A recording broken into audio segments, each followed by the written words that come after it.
আসসালামু আলাইকুম প্রিয় দেশবাসী। আপনারা সকলে জানেন, আমরাও জানি, 2024 5 আগস্টের পর বাংলাদেশে যে পরিমাণ লুটপাট হয়েছে, মানুষের সম্পদ, রাষ্ট্রীয় সম্পদ নষ্ট হয়েছে, কি পরিমাণ দেশের ক্ষতি হয়েছে, মানুষের ক্ষতি হয়েছে, এটা আমরা সবাই অবগত আছি। বাংলাদেশ পুলিশ বাহিনীর কাছে আমার একটি প্রশ্ন, আপনারা এখন আওয়ামী লীগের নেতাকর্মীকে ধরার জন্য যেভাবে তৎপরতা, যেভাবে অভিযান পরিচালনা করতেছেন, আওয়ামী লীগের নেতাকর্মীকে ধরার জন্য করতেছেন, পাগল পাগল হয়ে গেছেন। শুধু আওয়ামী লীগকে ধরার জন্য, নেতাকর্মীকে গ্রেপ্তার করার জন্য পাগল হয়ে গেছে। 5 আগস্টের পর আপনারা কি পেরেছেন এ দেশের মানুষের জানমালের নিরাপত্তা দিতে? আপনারা কি এখন পারতেছেন মানুষের জানমালের নিরাপত্তা দিতে?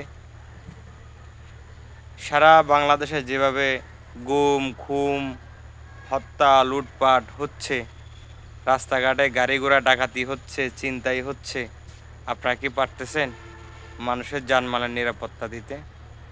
আওয়ামী লীগের নেতাকর্মীকে ধরার আগে, গ্রেপ্তার করার আগে বাংলাদেশের মানুষের জানমালের নিরাপত্তা দেন। এটা আগে মানুষের জানমালের নিরাপত্তা দেন, মানুষের নিরাপত্তা নিশ্চিত করেন। বৃষ্টি যেদিকে আসে ছাতা ওদিকে ধরতেছেন এখন, না? আপনাদের আসলে লজ্জা শরম বলতে কিছুই নেই। 5 আগস্টে যেভাবে পুলিশ হত্যা করেছে, আপনারা আজ পর্যন্ত বাংলাদেশ পুলিশ বাহিনী আপনাদের ভাইদের হত্যার বিচার নিশ্চিত করতে পারেন নাই। আপনাদের ভাইদের হত্যার বিচার আপনারা এখনো চাইতে পারেন নাই। আপনারা পুলিশ বাহিনীতে চাকরি করেন। আপনাদেরকে অনুরোধ করি, আগের দেশের জানমালের নিরাপত্তা দেন, মানুষের নিরাপত্তা দেন। আওয়ামী লীগের নেতাকর্মীরা এই দেশের মানুষের উপর অন্যায়, অত্যাচার, জুলুম করতেছে না। যারা করতেছে তাদেরকে ধরেন। যারা দেশে আইনশৃঙ্খলা নষ্ট করতেছে তাদেরকে গ্রেপ্তার করেন।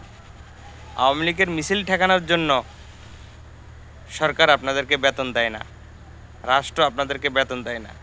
দেশের মানুষের নিরাপত্তা নিশ্চিত করার জন্য, দেশের মানুষের জানমাল রক্ষার জন্য আপনাদেরকে রাষ্ট্র বেতন দেয়। আজকে আপনাদের আওয়ামী লীগের মিছিল ঠেকানোর জন্য যে বক্তব্যগুলো আপনাদের শুনি, খুব দুঃখ লাগে, খুব কষ্ট লাগে।